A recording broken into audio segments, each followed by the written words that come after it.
It's times like these that make me wish I could just run away and never look back. I want to scream, but I can only cry internally from the pain that my father and stepmother cause me. My father and stepmother always go at each other like a couple of lions fighting over a piece of meat. There is no peace, and sometimes I wish I could just crawl into a hole and never come out again. I desperately pray to God that every day would get a little better, but it never does. Nothing ever gets better. The only thing I look forward to anymore is sleep. The constant oppression and neglect from my stepmother only increases with every passing day. Sometimes I can't help but lie in bed and wonder if my family or friends would ever miss me if I went away. Would people cry or just move on? The only love I remember feeling was from my father, but lately things have taken a turn for the worse. The fights have gotten more violent, and there were days I would find him crying, praying for a miracle to happen. As it grew dark out, I realized I'd been sitting in my room listening to them for several hours. I couldn't hear them arguing anymore. The damn grating noise of the clock above me only contributed to my frustration. That eerie silence heightened my anxiety until I couldn't take it anymore. I go to the door, and before I could get to the doorknob, it swung open. It was my dad, beaten, broken, and bruised. I gazed up at his tired face as I slowly walked towards him. Then and there I decided enough was enough and lost all rational thought as I grabbed his hand. I gathered my strength and pushed my way past my stepmother. The rage plastered on her face made me panic as I tugged my father into his car. I got him into the passenger side seat and scooted over to the driver's side.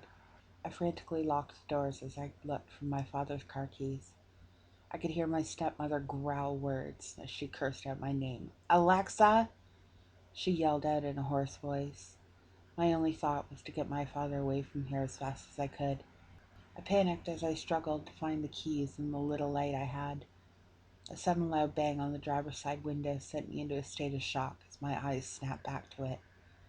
I screamed in terror as my mother slammed the baseball bat against the window again. This must have been enough to finally snap my father out of his haze. He suddenly grabbed me and shoved me onto the seat. He had grabbed the keys from the glove compartment and started the car before speeding off, leaving a trail of smoke and skid marks behind us. My panic only heightened as we flew down the road. I pleaded with him to slow down, but he only sped up more. I could feel the car start to spin out of control. The sudden thrashing shook both of us violently before I heard glass shattering. My seat belt that had kept me secure broke, and suddenly the world went black. I felt so isolated. The cold, hard ground beneath me sent goosebumps along my skin as my eyes snapped open. I was gripped with a sudden strong pain as I sat up. My head was pounding from the hard landing.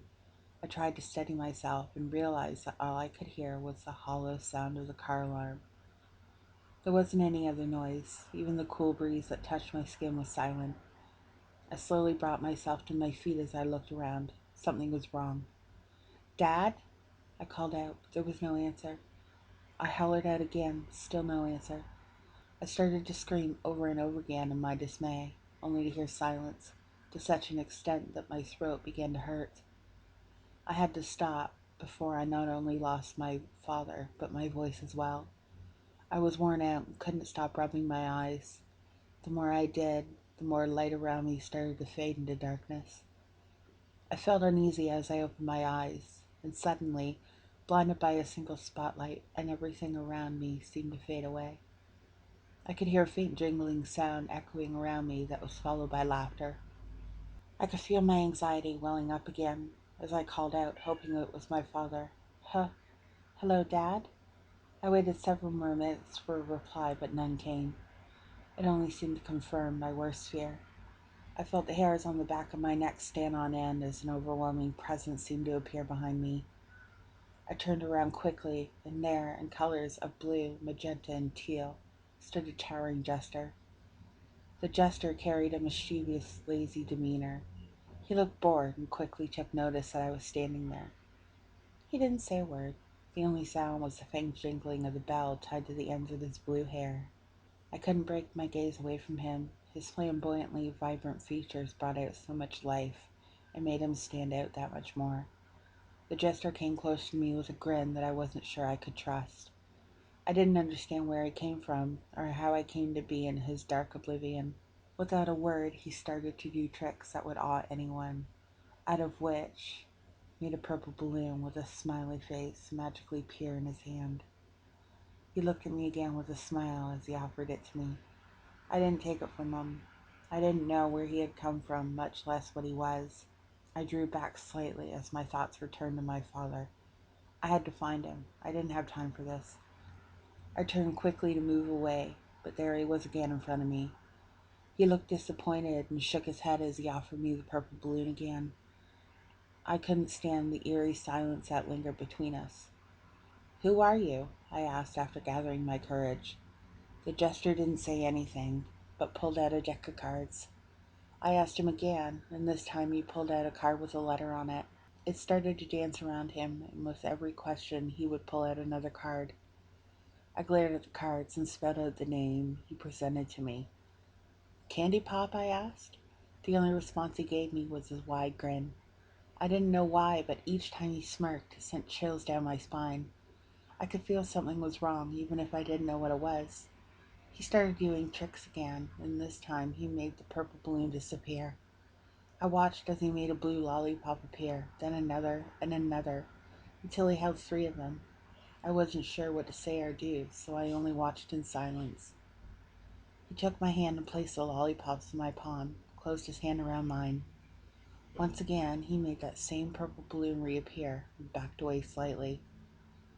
He crouched with his back to me, and all I could hear was the sound of plastic being stretched quite a bit. When he turned around, he held a flower-shaped balloon. Candy Pop's smile was sweet and kind as he offered me the balloon again. I wasn't sure why he was so persistent for me to take the balloon. Maybe he really was just trying to befriend me? After a moment, I finally decided to accept the balloon. I examined it before gazing at Candy Pop. His expression had changed from that sweet, kind one to something sinister. I quickly backed away and hugged the balloon in my chest tightly. I started to panic as my body began to levitate off the ground higher and higher. I couldn't help myself from floating further into the light above. What, what is this?" I whimpered as I realized I couldn't take my hands off the balloon. I felt like it had attached itself to my skin. The light above me grew brighter until all I could see was Candy Pop waving goodbye to me.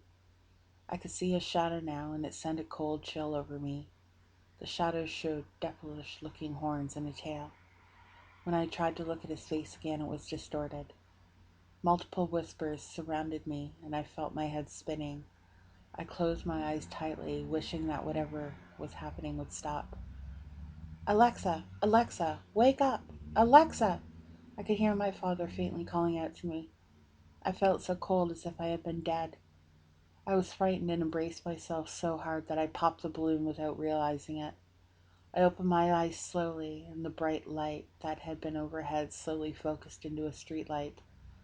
My father was kneeling next to me, checking me over to see if I was alive. Almost immediately, I started to cry and tried to hug him. Before I knew it, we were at the hospital. The doctor said it was a miracle we both survived. As much as it hurt, deep down, I was glad that we were both far away from my stepmother. 3 months have passed since the accident, but I can't seem to shake the feeling that something is still wrong. I'm happy that we both got away from my stepmother and can start over again. The rain outside of my hospital window has really made this feel like the beginning of something new. I have to hide my surprise, though, as the doctor enters without knocking. He was probably back to check on my progress. I smile to myself as I watch the doctor's back. Once he faces me, though, my smile quickly falls. He was holding something in his hand as he spoke quietly to me. "You popped the last balloon I gave you, but do not worry, Alexa. I got you a new one."